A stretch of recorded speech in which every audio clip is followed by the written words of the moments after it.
2025 বিহার বিধানসভা নির্বাচনে যদি এনডিএ জোট অর্থাৎ বিজেপি এবং জেডিইউ এর জোট হেরে যায় তাহলে কিন্তু দিল্লিতে নরেন্দ্র মোদীর সরকারের কিন্তু পতন ঘটতে পারে। আর যদি আইএনডিআই এর জোট অর্থাৎ কংগ্রেস, সিপিএম আর আরজেডিইউ এর জোট যদি এনডিএ জোটকে হারাতে না পারে তাহলে নরেন্দ্র মোদীর বিহার বিধানসভা জেতার পাশাপাশি 2029 সাল লোকসভা জেতার রাস্তাও পরিষ্কার হয়ে যাবে।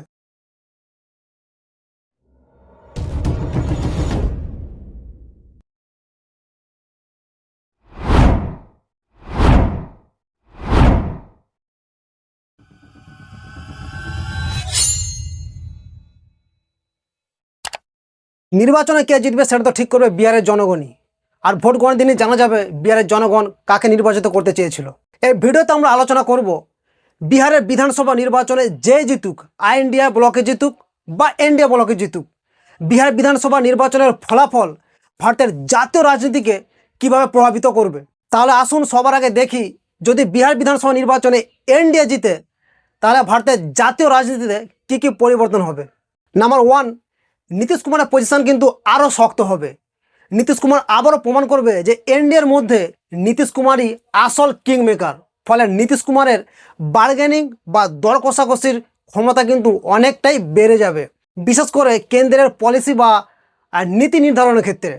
বিহারের বিধানসভায় এনডিএর জয় প্রমাণ করে দিবে যে ভারতের গ্রামীণ ও দরিদ্র এলাকাতে এখনও নরেন্দ্র মোদীর ম্যাজিক বা মোদি হওয়া কার্যকর অব্যাহত আছে।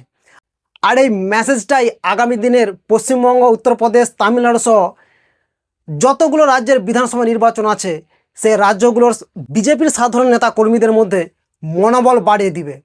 এর পাশাপাশি মোদির বিরুদ্ধে বিরোধীদের তোলা অভিযোগগুলোও হাওয়ায় উড়ে যাবে। যদি বিহারে আইএনডিআই ব্লক পরাজিত হয় তাহলে মমতা ব্যানার্জি, অখিলেশ যাদব, অরবিন্দ কেজরিওয়াল, রাহুল গান্ধী, তেজস্বী যাদব সহ যত আইএনডিআই ব্লক মেম্বার আছে তাদের নিজেদের মধ্যে কিন্তু দ্বন্দ্ব শুরু হতে পারে। ফলে আইএনডিআই ব্লকের মধ্যে ভাঙন শুরু হবে। এমন হতে পারে কিছু আঞ্চলিক দল পুনরায় এনডিএকে সমর্থন দিয়ে দিতে পারে। বিহারে কেন্দ্র এবং রাজ্য সরকারের মধ্যে সম্পর্ক আরও সমন্বয়পূর্ণ হবে, কারণ কেন্দ্র এবং রাজ্য উভয় একই জোটের অংশ। ফলে বিহারে কেন্দ্র সরকারের প্রকল্পগুলি দ্রুত কার্যকর হওয়ার পাশাপাশি বিহারে কেন্দ্র সরকারের প্রকল্পে অনুদানের পরিমাণও বাড়বে। 5 নম্বর এবং সবথেকে গুরুত্বপূর্ণ পয়েন্টটা হচ্ছে সারা দেশের জনগণের কাছে একটা বার্তা যাবে যে মোদির বিরোধীরা মোদির বিকল্প দিতে পারেনি। ফলে নরেন্দ্র মোদী এবং অমিত শাহ নেতৃত্বের উপর সারা দেশের জনগণের আস্থা আবার প্রতিষ্ঠিত হবে, যা 2029 সালের লোকসভাতে এনডিএর জন্য একটা মোমেন্টাম তৈরি করবে। এবার আসুন একটু দেখি বিহার বিধানসভা নির্বাচনে যদি এনডিএ হেরে যায় সেক্ষেত্রে ভারতের জাতীয় রাজনীতিতে কী কী পরিবর্তন হবে। 2024 সালের লোকসভার পর এটাই হবে বিরোধীদের জন্য সব থেকে বড় জয়।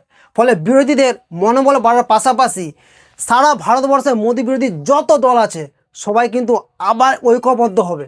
যদি জেডিইউ হেরে যায় তাহলে নীতিশ কুমার রাজনৈতিক ভবিষ্যৎ ঝুঁকির মধ্যে পড়ে যাবে। তখন নীতিশ কুমারও জোট পরিবর্তনের চেষ্টা করতে পারে। আর নীতিশ কুমার যদি জোট পরিবর্তন করে তাহলে দিল্লিতে নরেন্দ্র মোদী সরকারের পতন হওয়া নিশ্চিত। নাম্বার 3, বিজেপির কাছেও কিন্তু একটা স্ট্রং মেসেজ যাবে যে দেশের গ্রামীণ এবং দরিদ্র এলাকাতে নরেন্দ্র মোদীর ম্যাজিক বা মোদির হাওয়া কমতে শুরু হয়েছে। তখন সারা দেশে বিজেপির যত কার্যকর্তা রয়েছে, কর্মী রয়েছে, সবার কিন্তু মনোবল আস্তে আস্তে কমবে। তখন বিজেপি বাধ্য হয়ে তাদের পার্টির সাংগঠনিক স্ট্রাকচারের পুনঃপ্রতিষ্ঠার পাশাপাশি কেন্দ্রের পলিসি বা নীতি চেঞ্জ করতেও বাধ্য হবে।